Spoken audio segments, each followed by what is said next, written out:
Bonjour, je suis Chloé Crane, gynécologue obstétricienne spécialisée en médecine de la reproduction et cofondatrice de la Maison de la Fertilité, un centre pluridisciplinaire à Paris qui accompagne tous les couples en désir d'enfant. Nous accueillons aujourd'hui le professeur Dominique de Ziegler et nous allons parler de la baisse de la fertilité en France. Bonjour professeur. Bonjour Chloé, bonjour Oriane. Bravo pour la création de cette maison de la fertilité et merci de m'inviter à parler de questions qui concernent la fertilité et les couples. Je suis Dominique de Ziegler, j'ai dirigé la médecine de la reproduction à l'hôpital Cochin. Je suis maintenant directeur scientifique d'une clinique au Cambodge, entre autres, d'ailleurs une clinique où Chloé a travaillé dans le passé. C'est un immense honneur de participer à ces podcasts. Et effectivement, les problèmes de fertilité sont actuellement sur toutes les bouches. On en entend parler partout. Il y a des articles dans les journaux. Ces descriptions font peur. On dit qu'il n'y a plus d'enfants, qu'il y en a de moins en moins. Et à juste titre, les couples, les femmes, les hommes se posent des questions. Par conséquent, effectivement, c'est une opportunité de clarifier un certain nombre de choses. Et je pense que je remercie Chloé d'avoir organisé ce podcast parce qu'il y a un certain nombre de points à clarifier. En Notamment, effet, alors, on n'en parlait pas avant et aujourd'hui, tout le monde en parle.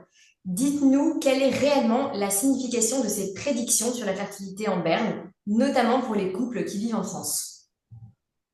alors, c'est une excellente question. La fertilité en berne. La question est de savoir d'abord comment est-ce qu'on mesure la fertilité. Il y a un certain nombre de paramètres et les gens sont souvent perdus parce que ces paramètres sont mélangés. Il y a d'abord le taux de naissance. Combien de naissances y a-t-il par an en France? C'est facile à calculer et effectivement, il y a une diminution importante puisque en 2024, il n'y a eu que 52 000 accouchements alors qu'il y en avait eu 663 000 en 2010. Donc le nombre diminue. Mais le nombre d'accouchements n'est pas le seul paramètre, parce que le nombre d'accouchements peut être lié à des événements euh, aléatoires, pas aléatoires, mais des événements qui infectent la vie des gens, la vie des couples, et une année peut être plus basse qu'une autre. Par conséquent, il y a d'autres paramètres. Une autre manière de mesurer les choses, c'est de regarder les femmes à la fin de leur vie reproductive, on dit, du temps pendant lequel elles peuvent avoir des enfants, et de compter combien elles ont eu d'enfants. Cela pose le problème, c'est qu'il faut attendre, et cela aboutit à calculer ce qu'on appelle les taux de cumul, les taux de descendance finale. Actuellement, la troisième méthode qu'on utilise, c'est celle que les personnes qui voient ces programmes dans les médias rencontrent le plus souvent. C'est ce qu'on appelle en français le taux de fécondité, mais que les anglo-saxons appellent le taux de fertilité. Donc là aussi, il y a parfois une confusion. Là, il s'agit d'un autre paramètre. C'est le nombre d'enfants qu'une femme à un âge donné, disons par exemple 34 ans, a par rapport à la fin de l'année, par rapport au nombre de femmes de 34 ans en France. Et par extension, on peut calculer le taux de fécondité pour un groupe de femmes, pour un groupe d'âge ou pour toutes les femmes. Et c'est actuellement le paramètre qu'on utilise le plus, et le paramètre que les personnes qui lisent les articles vont être confrontées. Et c'est le paramètre à suivre parce qu'il est le plus intéressant, le plus précis et le plus immédiat.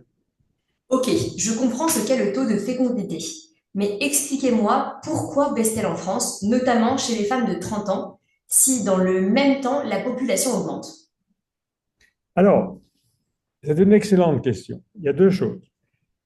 Le taux de fécondité diminue indéniablement et il est actuellement en France inférieur à la valeur référence de 2,1 qui est la référence de remplacement de la population, c'est-à-dire qui couvre les décès.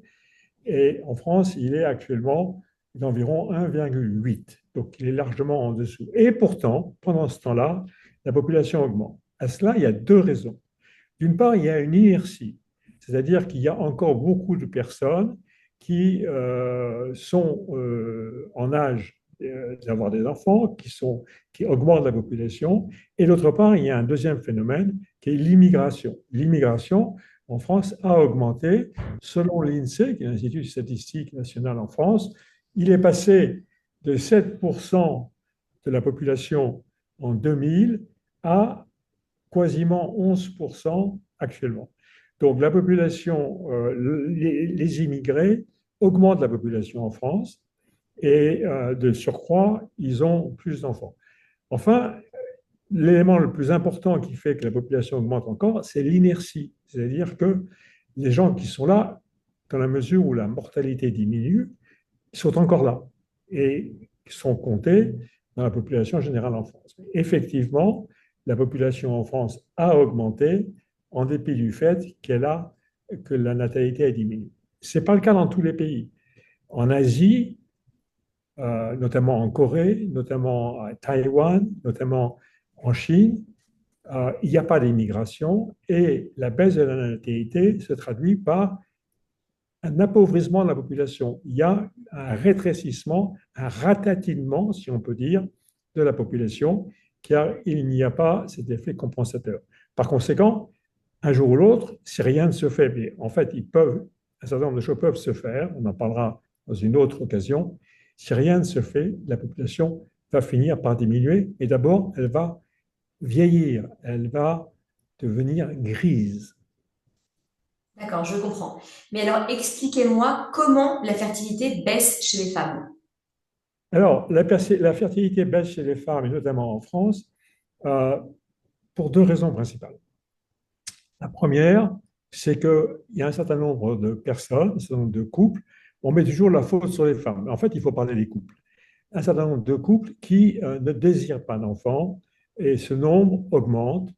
Peut-être que ce n'est pas définitif, mais pour l'instant, ce nombre a augmenté. Et d'autre part, le deuxième mécanisme, c'est que, en raison de l'engagement des femmes dans la vie professionnelle, il y a un report de l'accomplissement du désir d'enfant, c'est-à-dire que les gens repoussent, font des enfants plus tard, comme on dit, et par conséquent, la fertilité de la femme diminuant avec l'âge, un certain nombre de gens n'y arrivent pas. Certains y arrivent grâce à la procréation assistée, mais pas tous.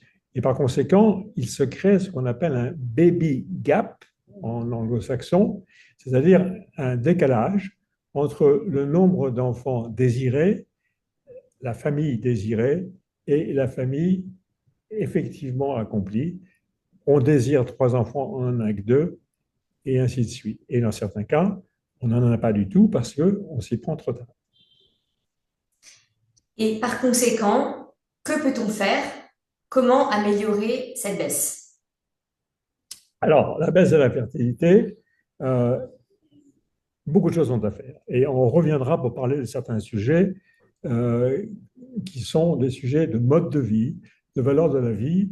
Mais pour l'instant, ce qui est important de faire, ce qui est important d'insister, c'est d'informer les gens sur le fait que la fertilité baisse avec l'âge, sur l'existence de la préservation de la fertilité. Un certain nombre de femmes sont indécises et elles vont pouvoir, il faut qu'elles le sachent, conserver leurs ovocytes pour les utiliser plus tard, puisque on sait aujourd'hui que la fertilité baisse à cause des ovocytes, à cause des ovules, mais l'utérus lui-même ne vieillit pas. Par conséquent, une femme qui congèle des ovules à 35 ans peut très bien les utiliser à 40 ans et aura le taux de succès qu'elle aurait eu à 35 ans. Donc ça, c'est une information qui est importante. Et la deuxième, c'est l'information des couples, pas seulement des femmes, des hommes et des femmes, sur le fait qu'il ne faut pas différer, il ne faut pas trop différer le désir d'enfant. Et ensuite, on parlera, mais ce sera une autre fois, de comment est-ce qu'on peut valoriser la famille et valoriser le désir d'enfant. Et concernant la fertilité des hommes, Ah, ça, c'est une grosse question. C'est une question en soi. C'est une question qui mérite un podcast en soi. C'est une question qui est très débattue. Euh, on est, le monde, les hommes, les femmes, sont exposés aux perturbateurs endocriniens, qui sont des molécules qui agissent comme des hormones. Et il y a toute une série de craintes que ces perturbateurs endocriniens qui sont dans les plastiques, qui sont dans les emballages, qui sont dans les additifs des produits cosmétiques, sont susceptibles de réduire la fertilité des hommes. Est-ce vrai? Est-ce pas vrai? C'est un sujet en soi qu'il faudra qu'on aborde la prochaine fois. Super. Merci, professeur de Ziegler, pour votre intervention extrêmement intéressante et à bientôt pour un nouveau podcast. Merci de m'avoir invité, c'est un plaisir et je me réjouis du prochain podcast.